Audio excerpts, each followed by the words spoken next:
don't blame me for an increase in cultural prejudice towards the heavily tattooed. Blame the porn industry for Peyronie's disease. Right? Don't blame me for the heavily tattooed being hated more so than they were before. You have to blame the corruption in our media programming, specifically pornography, because of Peyronie's disease. What is Peyronie's disease? So, also known as penile fibrosis, a plaque buildup on the penis which creates curved, painful erections. This is a major topic of debate in the world of medical and media because people argue that you can't actually get it from masturbating excessively. I believe that Peyronie's, as the result of masturbation, chronic excessive masturbation, I believe that this is perhaps an ethnic prone tendency, meaning some races are more prone to Peyronie's disease than others. Many people would say the men who have it young are those who received some sort of bump, like a collision of sorts. They had an acute injury and then porn watching made it worse. And I don't believe that. I believe that I don't believe that that is the case in place of excessive masturbation could be the main cause of that for that specific person, right? Internet pornography, how it works in this case is where a man masturbates excessively for many years and he subconsciously shames himself in the form of hard masturbation.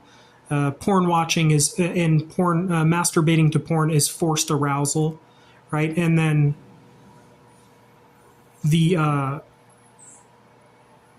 factor of insecurity and how that imagery will shame a person into purposely going hard on themselves, right? Because it's like imagine a bunch of men who have modest-sized penises watching pornography, and a bunch of those men are subconsciously going harder to shame themselves because they are being shamed by the image in pornography, the large penis porn aesthetic, right? How they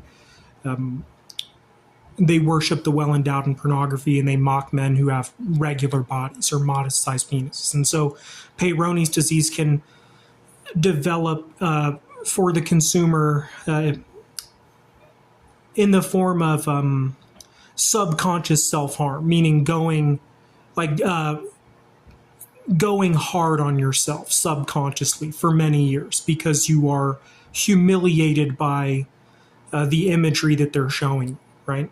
And so I believe absolutely that Peyronie's disease can happen from excessive masturbation. But this is an argument in the world of medical and media, right?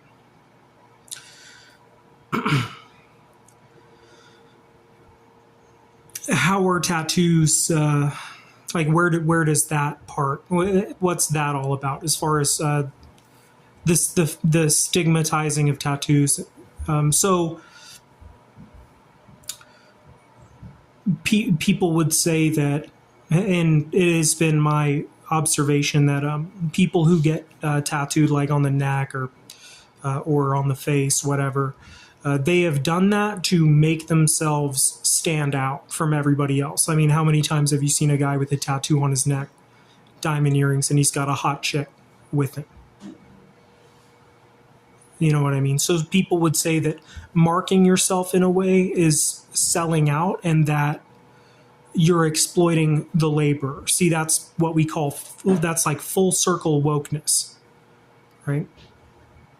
And so that's how an increase in class prejudice is linked to the topic or is linked to Peyronie's disease, because people would say, oh, that guy got Peyronie's disease. He didn't have any tats or piercings because he didn't sell out, while that other guy tattooed himself and he got more attention for it, right? I was talking to somebody about this curious case of Luigi Mangione.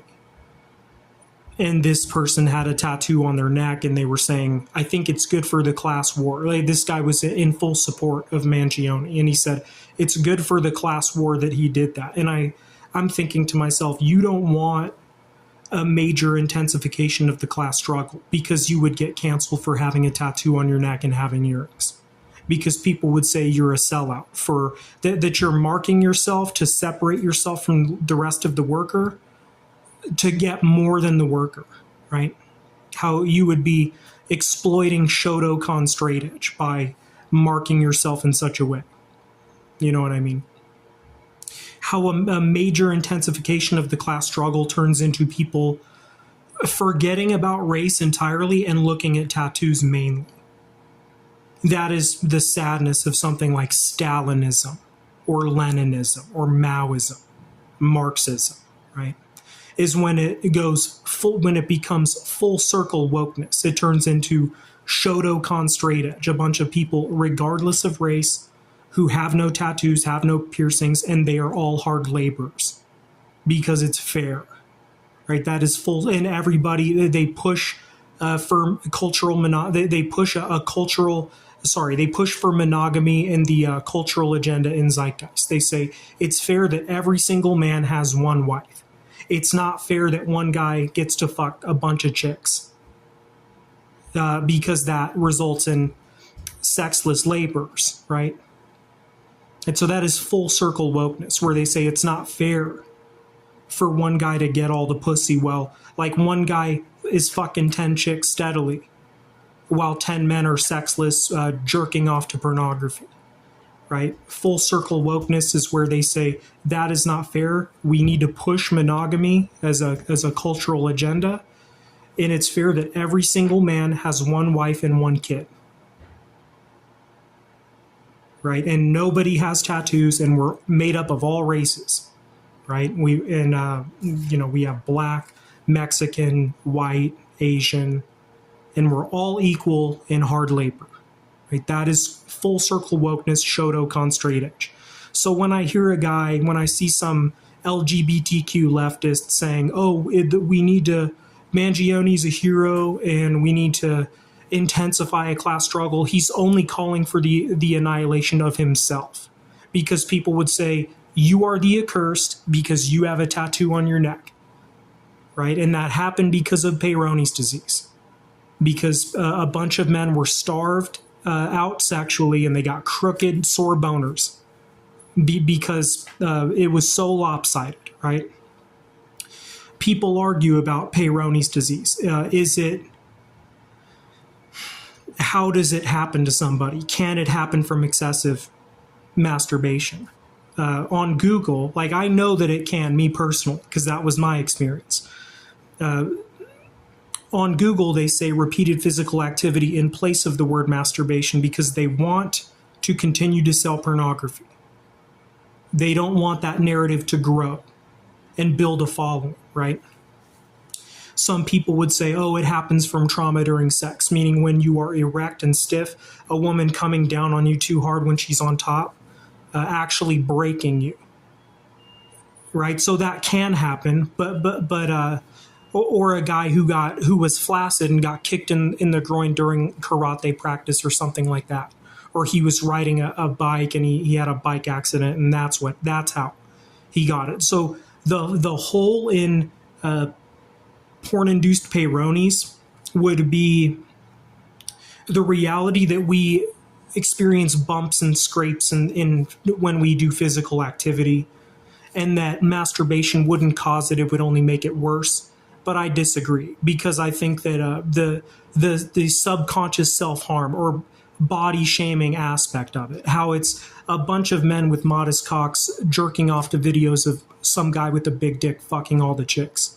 And then those guys subconsciously are going harder on themselves and they develop Peyronie's disease, meaning a groove in that muscle memory, like a groove in the cartilage, right? From that same technique for years and years and years and years, right? And then they wake up at age 35 and they have a crooked sore bone, right? So that's why you would see, as time goes on, a further dislike towards, like a larger hate or greater hate for the heavily tattooed. How you would see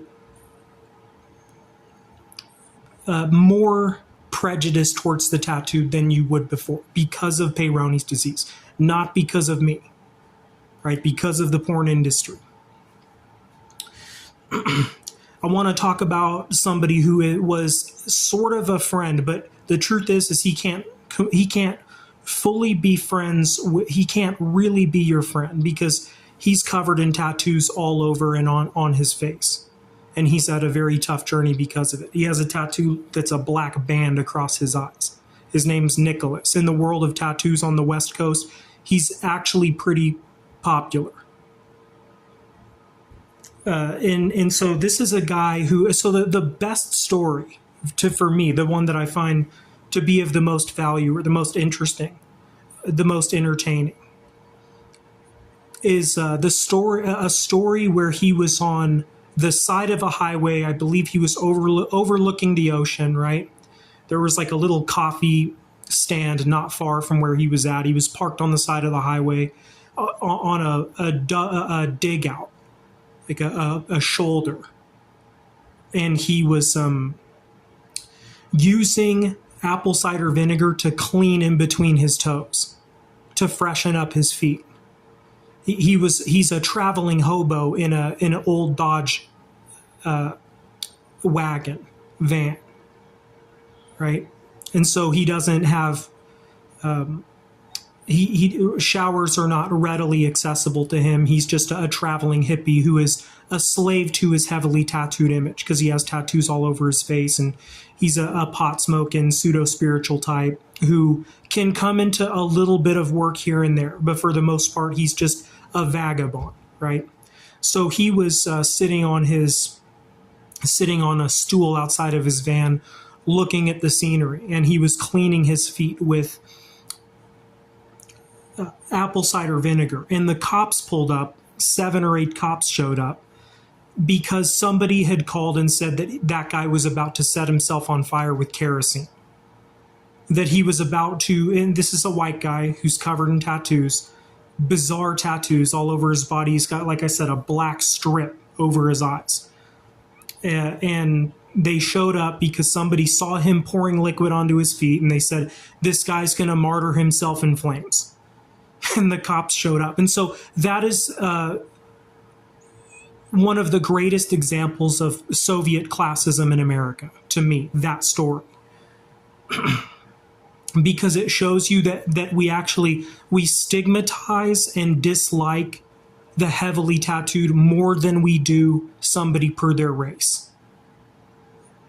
Like we're quicker if we see a black guy without tattoos anywhere in the United States, pretty much going into, I mean, the blacks still face some racism, yes, but for the most part, if some black guy with no tattoos goes into a store, we're not going to freak out and call the cops.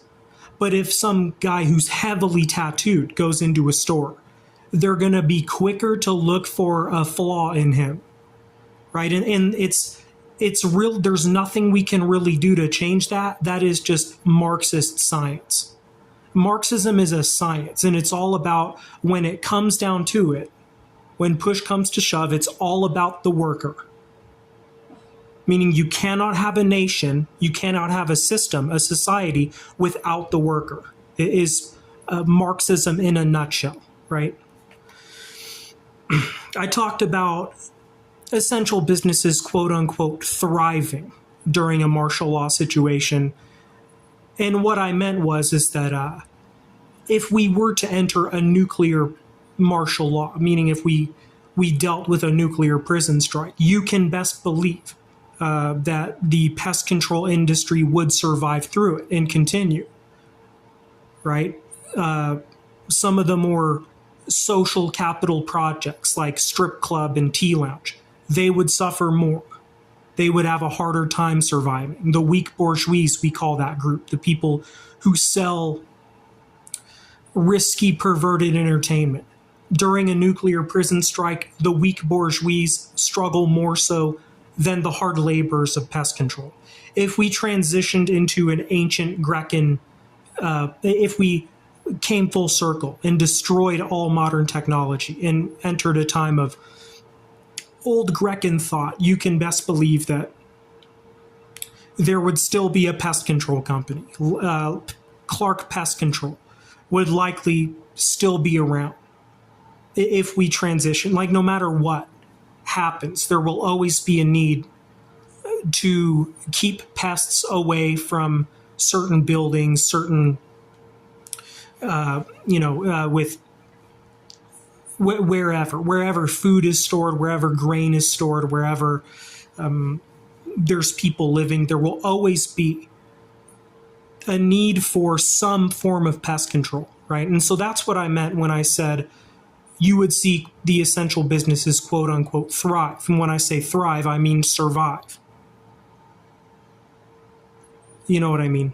And in a major shift, my poor friend Nicholas, he's a guy who might struggle greatly because of his tattoos. During a nuclear prison strike where we are flooded with Peyronie's information and propaganda. You know what I mean? Ekis Treaty and Shotokawn Krampit are two radical ends of the same spectrum that are very difficult consumers, meaning it's very hard to sell Nicholas, the heavily tattooed man who is a pseudo-spiritual traveler, with a massive sense of Tao. Like, he's doesn't need much to be happy. He doesn't care about sports. He's beyond all of it. Nicholas is happy with a couple of bottles of beer, some ganja, some peyote, snips, and a place to rest under the stars. Like, there's not much you can sell him on. He's not a great consumer. He's not somebody who you can easily capitalize on. And the same thing with the people of Shotokawn Krampit, meaning Shotokawn straight edge, who, like, the only thing they really care about is just doing hard labor in Shotokawn karate every day. A guy like Michael Rodriguez, who lives in a little cube for a house with no modern technology. He has a globe map in his living room, a small library, no TV, nothing. He wears clothes without emblems. He has no tattoos, no piercings. You can't hardly sell Michael Rodriguez on anything. He's a hardcore, he's an atheist and a communist, right? You can't really sell him anything. But he's the opposite. Like, he's straight edge. So he doesn't enjoy the same things that Nicholas Krampit enjoys, right? But he is not, they are not like each other at all. Nicholas prefers yoga poses and stretching. And Michael Rodriguez is more of a, that's a guy who believes in the Shotokan karate idea, right? Nicholas loves ayahuasca, all those types of things. I don't know if he likes it anymore, but he's somebody who is ayahuasca specifically, but he loves good ganja, and he loves his whole goal is just to have medicine land where he can just rest beneath the stars and eat mushroom cactus, basically. You know, there's not much you can sell him other than that, right? And then Michael Rodriguez is straight edge, devout. So that is the spectrum that is Ekis Treaty and Shotokawn Krampit, two groups that will not allow you to capitalize on them much at all, right? But there's still some essentials, metal products, right? What can you sell those people? certain metal things, right? So who controls the steel? That was very choppy. But you understand the gist of it. And there's people who have tattoos that I know, and I still care about them as people. You know what I mean? Like, even though I was plagued with a communist bug in my life, where I believed in the Shotokawn straight edge idea. I believed in Joseph Stalin's plan for a time, and I would consider communism to be kind of a disease, right? When it becomes so rigid as far as capitalization. Because what happens is they say, oh, it's not just porn that's the problem, it's capitalism that's the problem. And we need to make one massive working class, and nobody can step out of the labor line for anything, right? And that doesn't sound so fun, right? But at one point I was wrapped up in those ideas. And I see people cheering on Luigi Manchione, and I just think that that's ridiculous, because those people, like that movement and program, the people, the fact that they're comparing a murderer to Gandhi is that they're saying he's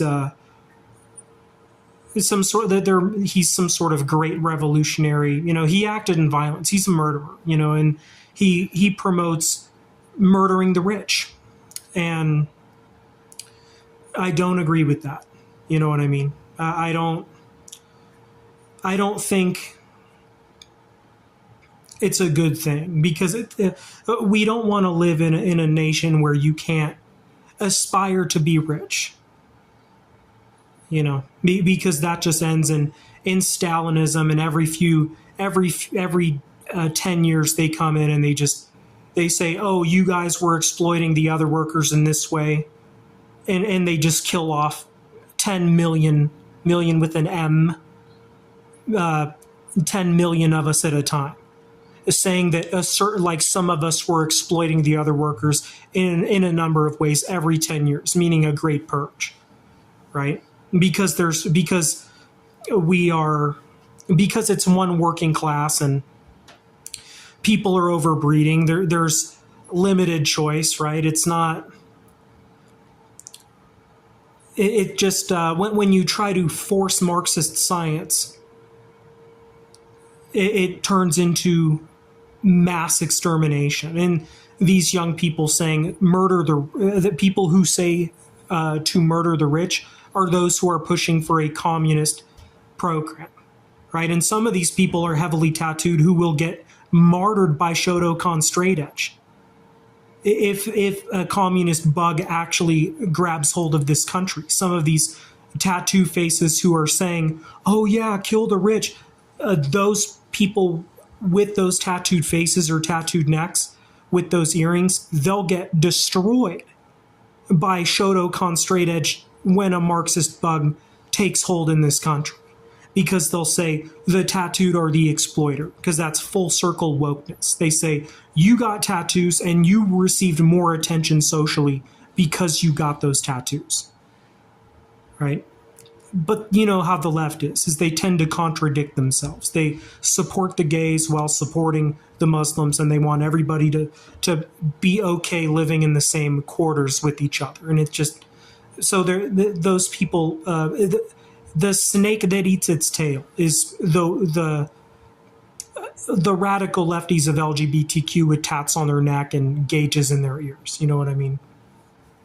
Those people who say, oh yeah, Manchione's a hero for killing the rich guy, you know, capitalism's trash, all this stuff. When a major shift happens, the tattooed, racism disappears entirely, and it becomes intense classism, where we forget about race and it's just about the heavily tattooed, right? It is what a lot of those woke idiots don't understand about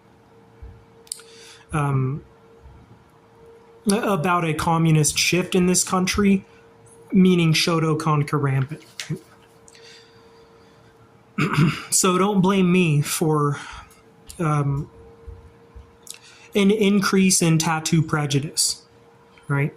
And I talked about Nicholas, who's a guy who I don't have communication with anymore, but one of the most fascinating people I've ever met in my life, and a guy who, to me, like he is a Soviet experiment, you know. And I heard he was doing what he could to do labor to get money, because a lot of people, because Nicholas is a rambunctious guy. He'll fly off the rails sometimes, and they, like people in the world of drugs who control drugs and is selling drugs, they won't allow him into a position of power in that realm because he's such a loose cannon. And so he's in an interesting situation where he seeks to do small gig labor of sorts, has a hard time finding it. Once in a while it comes to him because he's a slave to his tattooed image, his heavily tattooed image. But I'm happy that he, in Portland, of course, was able to find some people who would give him labor work, and he took pride in his work. So I'm when I heard that part of his story, he did a massive interview. It's about time somebody sat down with him and talked to him for a few hours. But I'm happy about hearing that he was able to find some labor work and to have some workers' pride, you know. Now I want to talk about Shotokawn Krampit cross-realm confusion. So that's about pseudo-spiritual people who get really anxious in society because they've smoked so much DMT, and they read into Shotokawn Krampit, and they are living in a perpetual state of, like, they're living in the illusion that they might already be dead, that they're dying in a communist cleanse as we speak, because they've crossed realms so frequently with DMT that they don't even know anymore if they are alive or dead. Right? Now, the pseudo-spiritual people, like the people of Nevada City who have their sacred geometry tattoos, a lot of the people who are still functioning, not like Nicholas as much in this case. I mean, it's not to say he couldn't experience that sort of paranoia or confusion, but I'm talking about people who are working at the tea lounge, or working in yoga, or working in medicine of sorts, who have panic attacks, increased anxiety because they've crossed realms so much, and then they read into Shotokawn Krampit and they think that they're getting ripped to shreds with Krampits every time they smoke marijuana. Like, they don't know if they're alive or dead because they've crossed realms so much with DMT. Right? So that sort of that kind of anxiety within the beta chromatode, we call that a crossed realm confusion, or Shotokawn Krampit crossed realm confusion, where they think that they perhaps are already in an afterlife because a massive Shotokawn straight edge shift happened, right? And they don't know their reality anymore. Some people get really burnt out from having used DMT excessively, right? Or I've heard stories of men who used a lot of DMT, took acid once, and then they were completely fried. Beta chromatode. Okay, so now I want to talk about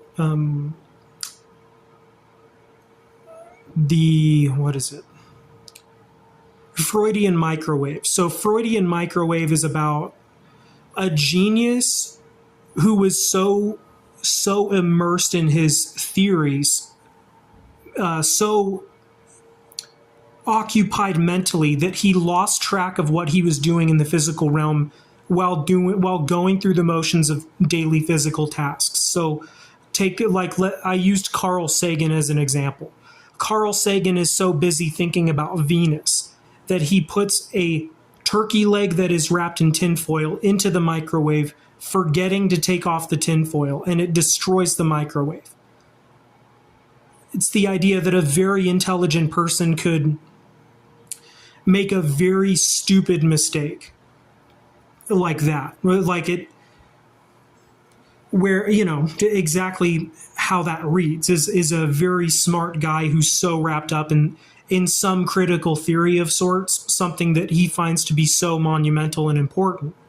And he's thinking about that while going through his daily physical tasks, and he pulls a turkey leg out of the fridge that is wrapped in heavy tinfoil.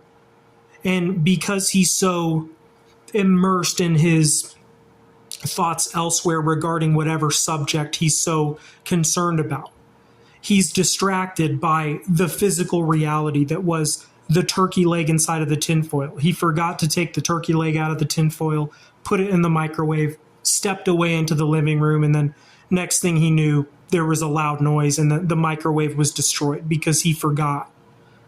And what is so stupid, so ignorant, how could he have done that? And that is called Freudian microwave slip, or Freudian microwave theory. It's about a very rich guy who was just too wrapped up in his thoughts while going about a physical task, and he made what is seen as a very stupid, a very childish mistake, right? So that's what that's about. We call that the Freudian microwave.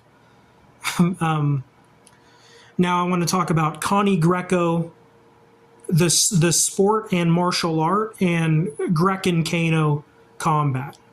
So Connie Greco is a mix of Greco-Roman wrestling and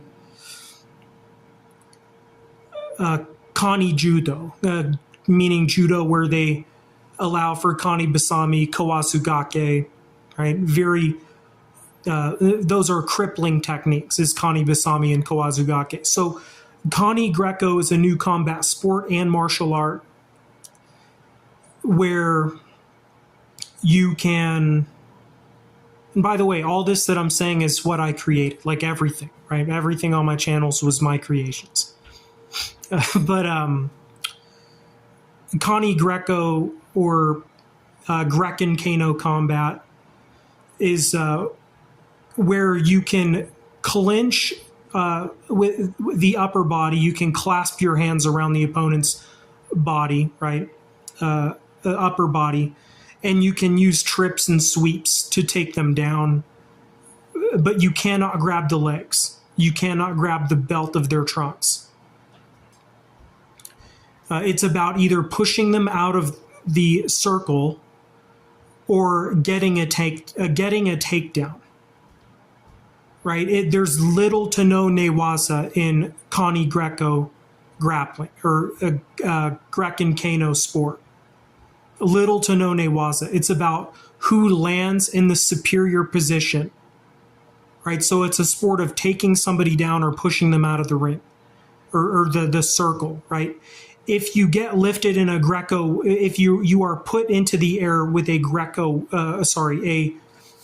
Greco-Roman waist lift, you get docked on points if you were to, not for doing that technique, but you lose points if you grab their legs to save yourself.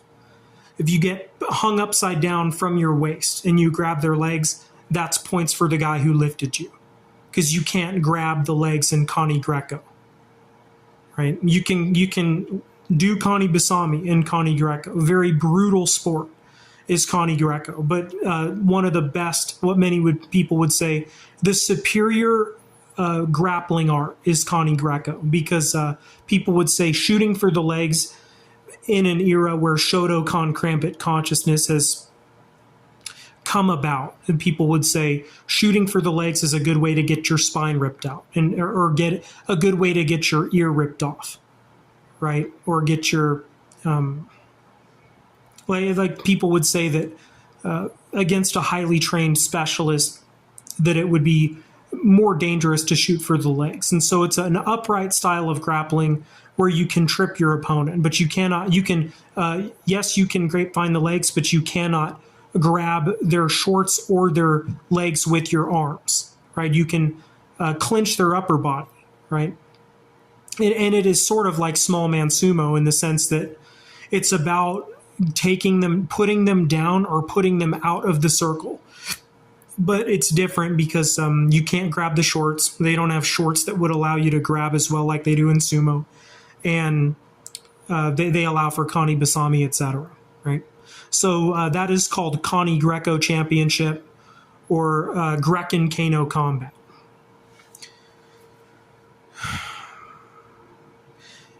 if you feel like you're confused by some of what I'm saying, you need to go back to Shotokawn Karambit Part 1 on this channel to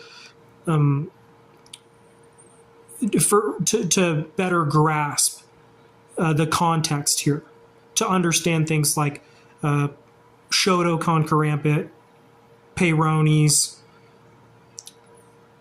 Shotokawn Straight Edge, Frodokawn Shaman. And people would say one of the reasons why it is the essential businesses that thrive and the social scene sort of dwindles and has a hard time during martial law is because of